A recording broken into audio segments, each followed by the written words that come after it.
Democracy depends on a free press. Please support our independent journalism at democracynow.org/give.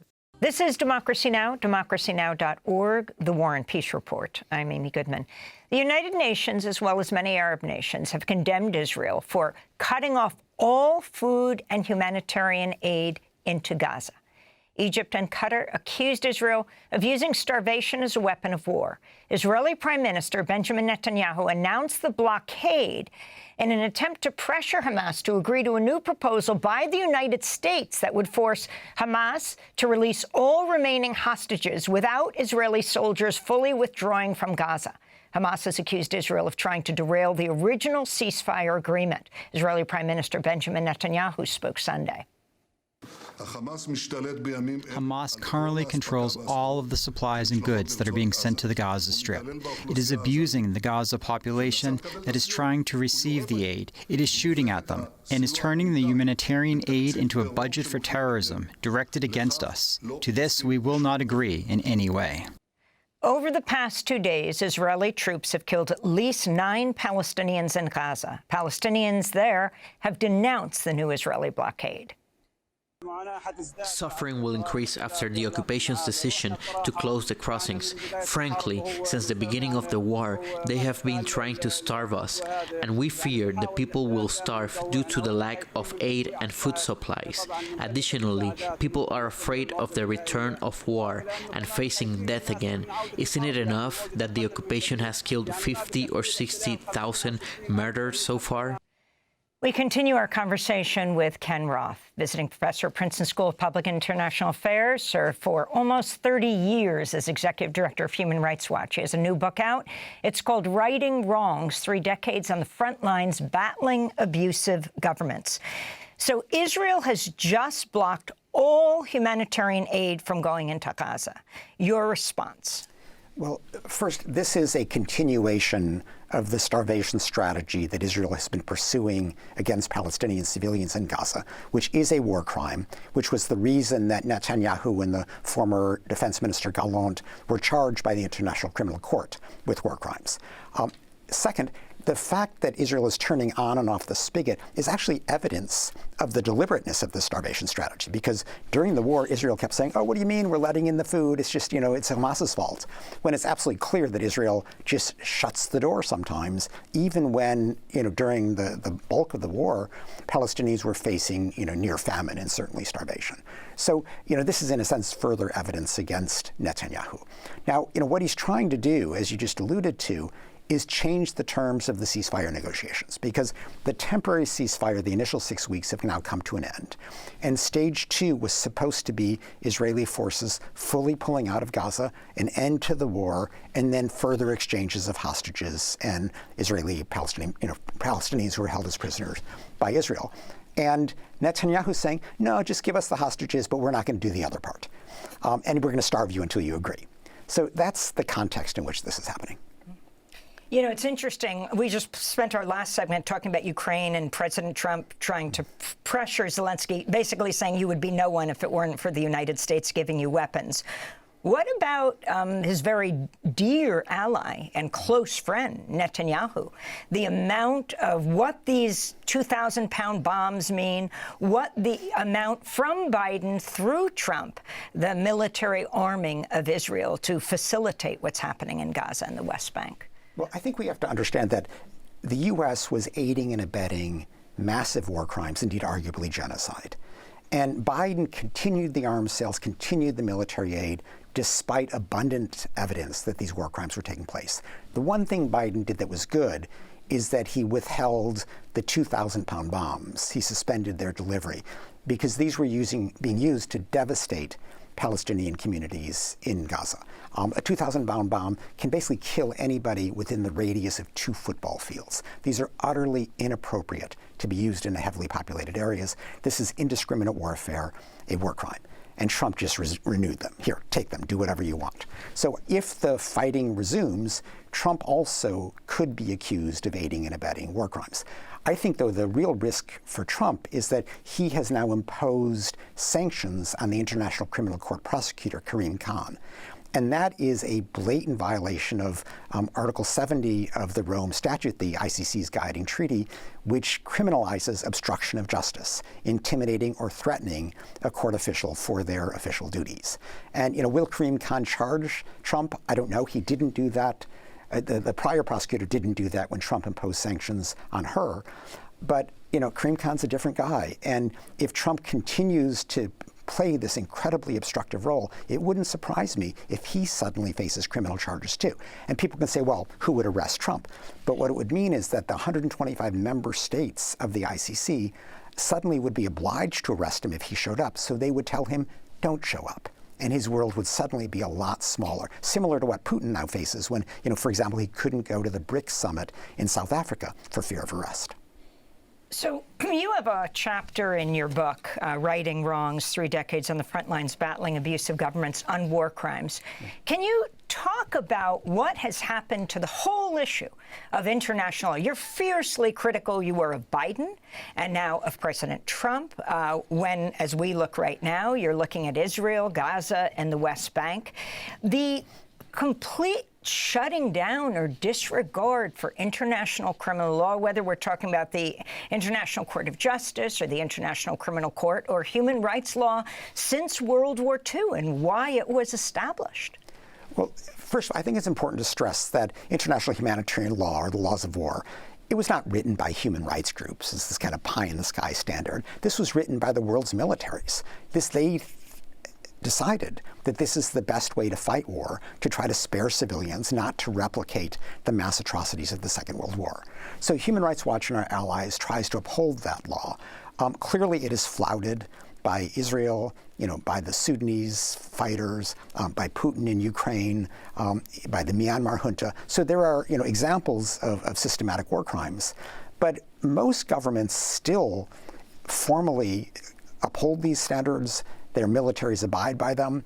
And this is where something like the International Criminal Court is very important because, yes, you always have crimes, but to have a court come in and say, you're going to be prosecuted for these crimes helps to resurrect the standards. So this is a battle, and that's one of the things I really stress in the book, that, the defense of human rights requires persistent pressure. Governments are always tempted to violate human rights. And our job in the human rights community is to push back, to change the cost-benefit calculus of repression. And, sometimes you win, sometimes you lose, but there are repeated cases in the book where we win, where the pressure worked. There's an amazing moment now.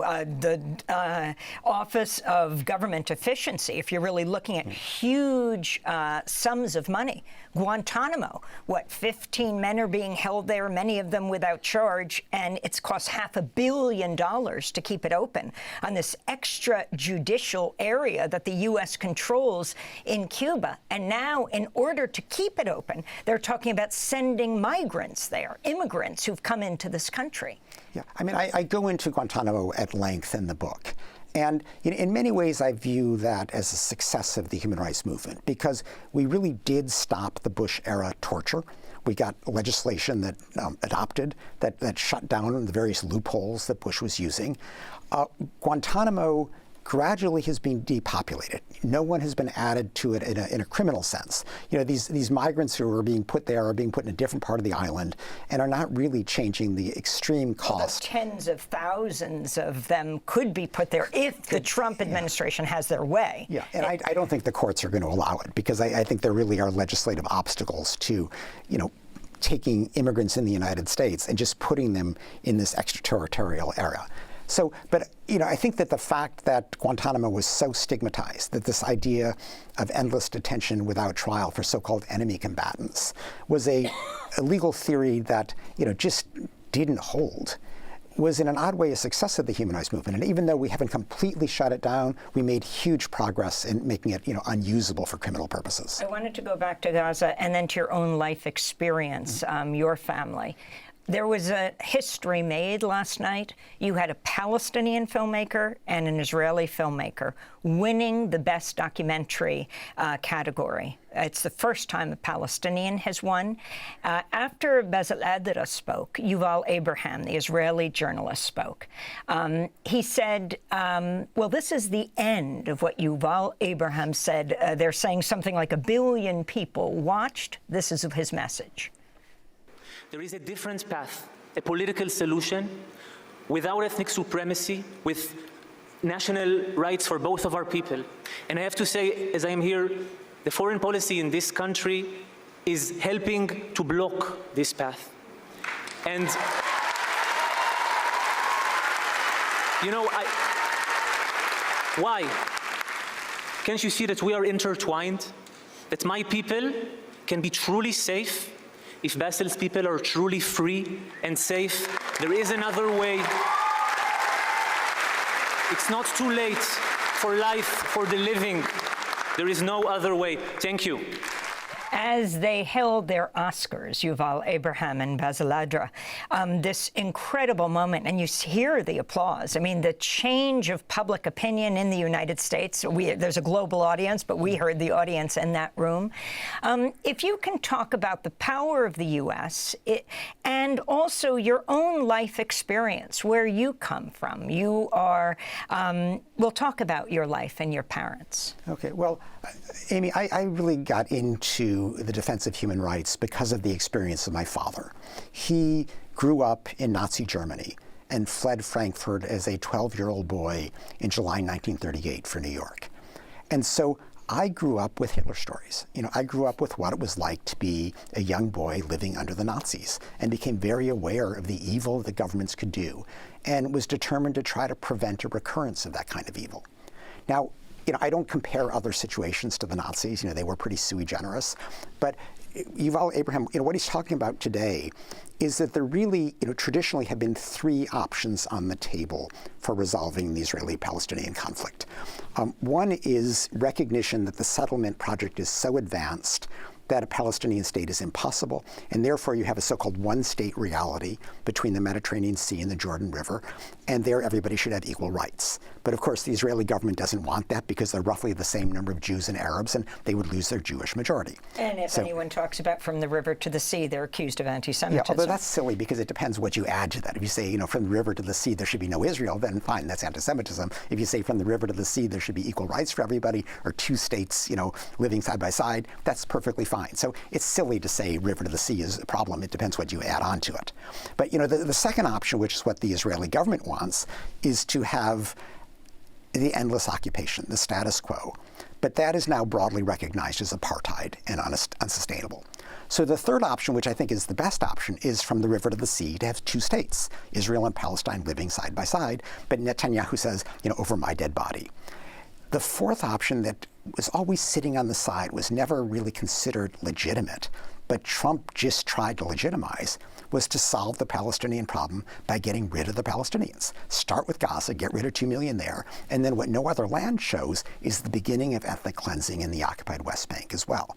Now, this would be a blatant war crime. It is utterly unacceptable. Fortunately, the Arab states have said, no way, we are not going to be complicit in another Nakba. So I'm hopeful that that's off the table.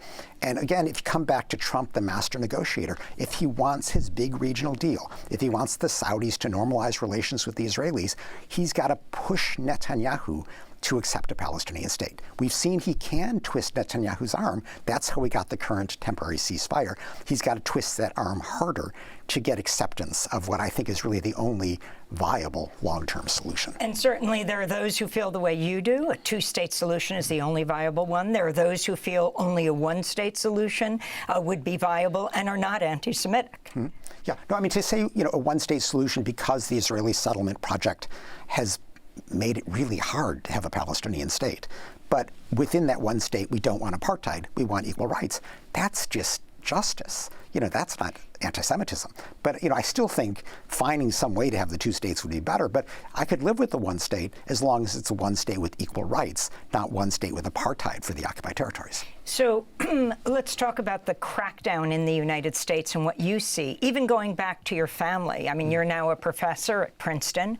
The thousands of students who are being expelled or suspended. They're going through court trials now around the country, professors being fired. And then you look at what's happening in Germany, amazingly, when people criticize Israel. I mean, Jewish Holocaust survivors criticizing Israel are told they cannot speak, they cannot address student assemblies, for example. Yeah. No, in Germany, they have this concept called the Staatsräson, which really means, the reason of the state. And understandably, to make amends for the Holocaust, Germany feels they have to do something. But they've interpreted that to mean just defend the Israeli government regardless of what it does, which I think is a huge mistake. What I've written about, actually, in the German press is that they should take from the Holocaust the importance of upholding rights that would prevent atrocities like this from ever happening again. But you can't uphold rights and have a Palestinian exception, because then, next there'll be a Jewish exception, and then there'll be exception for other people.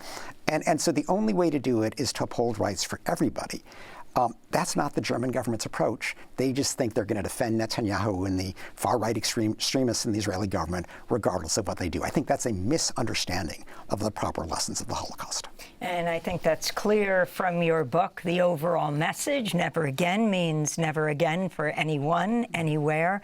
Righting Wrongs is Kenneth Roth's new book, 3 decades on the front lines battling abusive governments. Kenneth Roth is now a visiting professor at the Princeton School of Public and International Affairs, served for nearly 3 decades as the executive director of Human Rights Watch. This is Democracy Now! To see the full speeches of the Palestinian Israeli directors of No Other Land, go to democracynow.org. I'm Amy Goodman. Democracy Now! Is funded by viewers like you. Please give today at democracynow.org/give.